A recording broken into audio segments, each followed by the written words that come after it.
नमस्कार, नक्षत्र दुनिया चैनल में आप सभी का हार्दिक स्वागत है। मित्रों, आज के वीडियो में हम बात करेंगे अति विशिष्ट योग कारक ग्रहों के विषय में। वीडियो में प्रमुख रूप से हमें ये समझने का प्रयास करेंगे कि अति विशिष्ट योग कारक ग्रह क्या होते हैं और इनका क्या महत्व है। हर लग्न में अति विशिष्ट योग कारक ग्रह सफलता क्यों देते हैं, इसे जानेंगे। और इसके अलावा हर लग्न में अति विशिष्ट योग कारक ग्रह होना क्यों जरूरी है, इस विषय वस्तु को समझेंगे। इसके अलावा अति विशिष्ट योग कारक ग्रहों को कुंडली के अलग अलग भावों में समझने का प्रयास आज के वीडियो में हम करेंगे। यदि आप चैनल पर नए हैं तो चैनल को सब्सक्राइब अवश्य करें। वीडियो ज्ञानवर्धक लगे तो लाइक भी करें। तो आइए सबसे पहले हम समझते हैं कि अति विशिष्ट योग कारक ग्रह आखिर होते क्या हैं। तो देखिए, अति विशिष्ट योग कारक ग्रह वह ग्रह हैं जो कि किसी विशेष भाव में अच्छा फल देते हैं। फिर से सुनिए, किसी विशेष भाव में वह जो ग्रह अच्छा फल देते हैं उन्हें ही अति विशिष्ट योग कारक ग्रह कहा जाता है। यहाँ पर लग्न का ध्यान विशेष रूप से नहीं रखा जाता, विशेष रूप से भाव को देखा जाता है। यानी कुछ ग्रह कुछ विशेष भावों के अंदर यदि हों तो अति विशिष्ट योग कारक ग्रह बनते हैं। ऐसी स्थिति में उनके काफ़ी अच्छे रिजल्ट देखने को मिलते हैं, चाहे आपका लग्न कोई सा भी क्यों ना हो। लेकिन फिर भी कुछ बातें ध्यान देना जरूरी है, जैसे कि कोई ग्रह यदि अति विशिष्ट योग कारक वाले भाव के अंदर बैठा हुआ है, यदि वह स्वगृही होकर, मित्र ग्रही होकर या उच्च राशि का होकर बैठा हुआ हो, तो अति विशिष्ट योग कारक वाले भाव में ग्रह के बैठे होने पर काफ़ी अच्छे और श्रेष्ठ रिजल्ट दिखाई देंगे। इसके विपरीत मान लीजिए कि अति विशिष्ट योग कारक वाले भाव में कोई भी ग्रह शत्रुग्रही होकर बैठा हुआ हो या पीड़ित हो रहा हो या नीच राशि में जा रहा हो, तो ऐसी स्थिति में उसके शुभ फलों में कमी आती है। लेकिन क्योंकि ग्रह अपने अति विशिष्ट योग कारक वाले भाव के अंदर बैठा हुआ है, तो इसलिए उस भाव में कुछ फल आपको अच्छा ही देगा। लेकिन यदि मित्र ग्रही स्वगृही हो गया तो किसी भी लग्न की कुंडली क्यों ना हो, निश्चित रूप से उस भाव से संबंधित आपको अच्छे फल दिखाई देंगे। यही अति विशिष्ट योग कारक ग्रहों की विशेषता होती है। इसके अलावा कोई भी ग्रह जब अपने अति विशिष्ट योग कारक वाले भाव के अंदर बैठता है तो वह अपने आप को अच्छा फील करता है, यानी अपने आप को अच्छा बैठा हुआ महसूस करता है, क्योंकि उसके कारकत्व उस भाव के अनुसार मैच कर जाते हैं और जिसके कारण जातक को अपनी दशांतर दशा के दौरान यह ग्रह सामान्यतः अच्छे फल देते हैं। सामान्यता शब्द भी इसलिए लगाया क्योंकि यहाँ आपको देख लेना है क्या ग्रह नीच राशि का या पीड़ित तो नहीं हो रहा है। तो ऐसी स्थिति में यदि पीड़ित हो रहा तब भी नॉर्मल से उपाय करके आप उस ग्रह से संबंधित बाधाओं को दूर कर सकते हैं और वह ग्रह जब दशांतर दशा में आएगा तो उसका लाभ बिल्कुल मिल जाता है और बिल्कुल लाभ उसका ले सकते हैं। मान लीजिए कि कोई एक ग्रह आपकी कुंडली के अंदर किसी अति विशिष्ट योग कारक वाले भाव में मजबूत होकर बैठा हुआ हो, तो वह ग्रह ही आपको सब कुछ देने की क्षमता रखता है। दो या दो से अधिक ग्रह बैठ जाएं तो कुंडली काफ़ी मजबूत हो जाती है ऐसी स्थिति में। अब यहाँ पर आपकी कुंडली में कोई सा भी ग्रह अति विशिष्ट योग कारक ग्रह बन रहा हो तो उसके अच्छे रिजल्ट देखे जा सकते हैं या आप उनसे अच्छे रिजल्ट ले सकते हैं। अलग अलग ग्रहों की चर्चा आज के वीडियो में हम करने वाले। मित्रों, आइए सबसे पहले हम बात करते हैं सूर्य के विषय में। देखिए, सूर्य ग्रह की यदि हम बात करें तो कुंडली के 11वें भाव के अंदर यदि सूर्य ग्रह बैठे हुए हैं तो यह माने जाएंगे अति विशिष्ट योग कारक ग्रह। यानी कुंडली के 11वें भाव के अंदर यानी एकादश भाव में सूर्य को अति विशिष्ट कारक ग्रह होने का गौरव प्राप्त होता है। यदि इस भाव में यदि ये स्वगृही होकर, मित्रग्रही होकर या उच्च राशि के होकर बैठे हुए हों तो काफ़ी श्रेष्ठ रिजल्ट दिखाई देगा। यदि यह पीड़ित भी हो रहे हों या फिर अंशबल से कमजोर हों तो ऐसी स्थिति में भी साधारण से उपाय करके आप इनका बेहतरीन रिजल्ट ले सकते हैं। अब देखिए, यहाँ पर ध्यान देने वाली बात यह है कि अगर मान लीजिए कि आपकी मेष लग्न, वृश्चिक लग्न, धनु लग्न, मीन लग्न, कर्क लग्न या सिंह लग्न की कुंडली है तो ऐसी स्थिति में तो ये ग्रह वैसे भी आपका योग कारक ग्रह बनेगा। लेकिन ध्यान देने वाली बात है कि अन्य लग्नों में जैसे कि मकर लग्न, कुंभ लग्न, ठीक है, इसके अलावा आपका क्या बोलते हैं तुला लग्न, वृश्चिक लग्न, इन लग्नों में भी सूर्य क्योंकि योग कारक नहीं होते, लेकिन यदि इस भाव के अंदर ये बैठ गए हैं तो निश्चित रूप से इनके शुभ परिणाम आपको दिखाई देंगे। यानी वह कुंडलियां जिनमें ये ग्रह 6वें, 8वें या 12वें भाव का स्वामी बनता है, उस स्थिति में भी यदि कुंडली के एकादश भाव के अंदर सूर्य ग्रह बैठ जाते हैं तो निश्चित रूप से अति विशिष्ट योग कारक ग्रह होने के कारण आपको समाज में मान सम्मान अच्छा मिलेगा। यदि आप सरकारी क्षेत्र में हैं या किसी भी गवर्नमेंट सेक्टर में हैं तो निश्चित रूप से वहाँ पर आपको लाभ होगा। इनकम की दृष्टि से देखा जाए तब भी स्थिति बढ़िया रहेगी। इसके अलावा मान सम्मान की दृष्टि से भी ये स्थिति आपके लिए श्रेष्ठ फलदायक ही रहेगी। इसके अलावा आप अपने जातक के अंदर अच्छे और बुरे की पहचान करने की क्षमता होती है कुंडली के एकादश भाव में, क्योंकि सूर्य जब बैठ गए हैं तो निश्चित रूप से आपको अच्छा फल देंगे। बड़े भाई बहन यदि आपके हैं तो निश्चित रूप से उनके माध्यम से भी आपको जो है उन बड़े भाई बहन का सुख भी प्राप्त होगा और उनके माध्यम से आपको लाभ प्राप्त होगा और वह आपके सहयोग करने वाले होंगे और आप भी अपने परिवार की पद प्रतिष्ठा को बढ़ाने वाले होंगे, समाज में मान सम्मान को बढ़ाने वाले होंगे। ग्रह निश्चित रूप से आपको यहाँ पर लाभ देगा। आइए अब अन्य ग्रह को समझते हैं। मित्रों, दूसरा ग्रह ले रहा हूँ मैं यहाँ पर चंद्रमा। देखिए, चंद्रमा की यदि हम बात करें तो चंद्रमा कुंडली के लग्न भाव के अंदर अति विशिष्ट योग कारक ग्रह ये माने जाएंगे। इसके अलावा कुंडली के सप्तम भाव में भी चंद्रमा अति विशिष्ट योग कारक ग्रह माने जाएंगे। अब यहाँ पर आपकी किसी भी लग्न की कुंडली हो, यहाँ पर लग्न का कोई लेना देना नहीं है, ठीक है। बस इतना ध्यान रखना है कि कम से कम जो ग्रह अति विशिष्ट योग कारक ग्रह बन रहा है वह कम से कम नीच राशि का नहीं होना चाहिए। इस बात पर ध्यान दें, क्योंकि यदि नीच राशि का ग्रह होगा तो ज़्यादा शुभ परिणाम फिर नहीं मिलते, अन्य स्थितियों में आपको अच्छे लाभ दिखाई देंगे। चंद्रमा यदि लग्न में होगा तो देखिए, या फिर सप्तम भाव के अंदर होगा तो जातक की मुखाकृति सुंदर होती है और इसके अलावा इमोशनल किस्म का होगा हालांकि, लेकिन दूसरों की भावनाओं को भी समझेगा।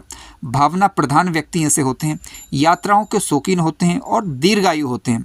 व्यापार इत्यादि में हालांकि यहाँ पर आप सावधानी बरतने की जरूरत है। क्यों? क्योंकि देखिए, चंद्रमा जब लग्न में आ जाएंगे या सप्तम भाव में आ जाएंगे तो व्यवहार में तो ये आपको अच्छा कर देंगे, इमोशनल बना देंगे, दूसरों की भावनाओं को समझने वाला बना देंगे। लेकिन क्या रहता है कि व्यापार धंधा इत्यादि यदि आप कर रहे हैं तो वहाँ पर आपको सही और गलत का निर्णय भावनाओं के आधार पर नहीं लिया जाता, परिस्थितियों के आधार पर और व्यापार की दृष्टि से लिया जाता है। तो सावधानी बरतना थोड़ा जरूरी होता है हालांकि यहाँ पर। और चंद्रमा यदि शुभ स्थिति में है तो निश्चित रूप से जो है आपको अच्छा जीवन साथी मिलेगा और आपको आपका कह सकते हैं कि वैवाहिक जीवन का तालमेल अच्छा रहेगा, बशर्ते कि ग्रह पीड़ित नहीं होना चाहिए। मित्रों, चंद्रमा जब कभी भी कुंडली के लग्न भाव के अंदर यदि बैठ जाता है तो निश्चित रूप से चंद्रमा की लग्न स्थिति में बैठना इस बात का भी होता है कि कहीं कि माता आपका सहयोग करने वाली होंगी, माता का सहयोग आपको मिलेगा। हालांकि जब कभी भी माता की चर्चा चल रही हो तो कुंडली के चतुर्थ भाव के स्वामी की स्थिति जरूर चेक कर लीजिएगा। यानी कुंडली के चौथे भाव में जो राशि लिखी है उसका स्वामी ग्रह कुंडली में शुभ स्थिति में होना चाहिए। हालांकि चंद्रमा क्योंकि नैसर्गिक रूप से माता का कारक ग्रह है तो निश्चित रूप से चंद्रमा की यह स्थिति आपको मातृपक्ष का सुख भी देगी और इसके अलावा कहीं ना कहीं आपको जो है माता का सहयोग भी मिलेगा और स्थिति यानी उत्तम मानी जाएगी। व्यापार की दृष्टि से भी बढ़िया है। यदि मान लीजिए आपकी कुंडली के अंदर चंद्रमा करवेश बन रहे हैं, लग्न भाव में या सप्तम भाव के अंदर बैठ गए हैं, उच्च के होकर, स्वगृही होकर या मित्रगृही होकर, तो दुग्ध से संबंधित व्यापार यानी डेयरी प्रोडक्ट इत्यादि में भी जातक या जातिका को ये जीवन में सफलता प्रदान करते हैं।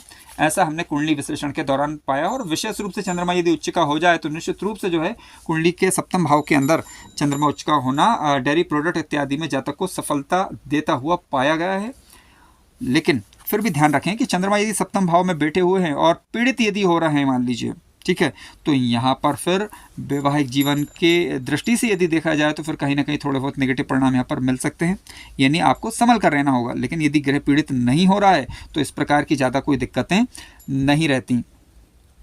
मित्रों, चंद्रमा यदि लग्न में या कुंडली के सप्तम भाव में बैठेगा तो देखिए इसका प्रभाव ये भी होता है कि जातक घूमने फिरने का शौकीन होगा, होशियार होगा और कहीं ना कहीं कल्पनाशीलता उसके अंदर रहेगी। अच्छा लेखक या अच्छा कलाकार वह हो सकता है। इसके अलावा यदि कुंडली के सप्तम भाव में मान लीजिए ग्रह बैठा हुआ है, ठीक है, तो व्यापार इत्यादि के कारण जातक की यात्राएं जीवन काल के दौरान रहती है। लेकिन सप्तम भाव में लग्न भाव के अंदर चंद्रमा है या किसी भी भाव के अंदर चंद्रमा है तो ऐसी स्थिति में पीड़ित नहीं होना चाहिए। यदि पीड़ित होता है तो कहीं ना कहीं मानसिक रूप से अस्थिर करता है, तो यानी पीड़ित नहीं होना चाहिए कहने का तात्पर्य है। चंद्रमा के सबसे अच्छे रिजल्ट किसी भी लग्न की कुंडली हो, केवल चंद्रमा नीच अवस्था का ना हो तो लग्न भाव और सप्तम भाव में अच्छे फल देता है। मित्रों, आइए अब बात करते हैं मंगल ग्रह के विषय में। देखिए आपकी किसी भी लग्न की कुंडली हो सकती है। मंगल ग्रह यदि कुंडली के दसम भाव के अंदर बैठे हुए हैं तो 10वां भाव मंगल के लिए अति विशिष्ट योग कारक भाव का काम करता है। मंगल ग्रह यहाँ पर मेष राशि या वृश्चिक राशि के होकर या फिर मकर राशि के होकर बैठे हुए हों, यानी उच्च के होकर बैठे हुए हों, तो मंगल यहाँ पर जो है वो रोचक नामक पंच महापुरुष योग का निर्माण करता है, काफ़ी अच्छा फल देगा।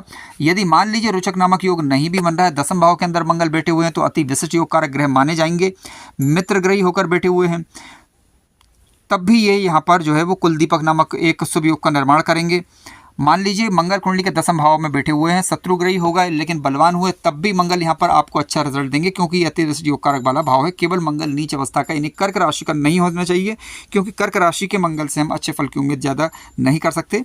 अन्य स्थितियों में मंगल यहाँ पर अच्छा फल देगा। 10वें में यदि मंगल होगा तो निश्चित रूप से भूमि भवन प्रॉपर्टी का लाभ देगा, लाल वस्तुओं से संबंधित व्यापार इत्यादि में सफलता देगा। किसी भी लग्न की यहाँ पर कुंडली हो सकती है, मित्रों ध्यान रखें कि मंगल यहाँ पर अच्छे फल सामान्यतः देगा।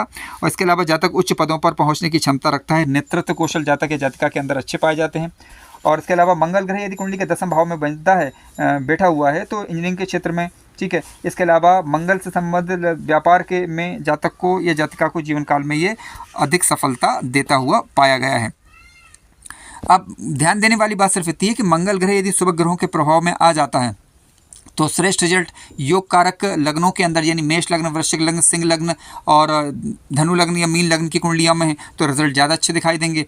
अन्य लग्नों की कुंडलियों के अंदर कम से कम ये कर्क राशि का ना हो तो निश्चित रूप से यहाँ पर इसके फल अच्छे देखे जा सकते हैं। यदि किसी कारणवश आपको नकारात्मक प्रभाव यहाँ पर अगर मिलते हुए दिखें तो आप थोड़ा बहुत मंगल का उपाय करेंगे तो इस निश्चित रूप से मंगल जो है आपको अच्छा प्रभाव देने लगेगा, दशा अंतर्दशा के दौरान अच्छा प्रभाव मिलने लगेगा। देखिए मित्रों, सबसे बड़ी बात यही है कि अति विशिष्ट कारक भावों की कि कोई ग्रह जिस भाव के अंदर अति विशिष्ट योग कारक ग्रह बनता है उस भाव में लग्न नहीं देखा जाता, उस भाव में भाव देखा जाता है और वहाँ पर राशियाँ देखी जाती हैं, इनका अधिक महत्व होता है। आइए अब बात करते हैं बुध ग्रह के विषय में।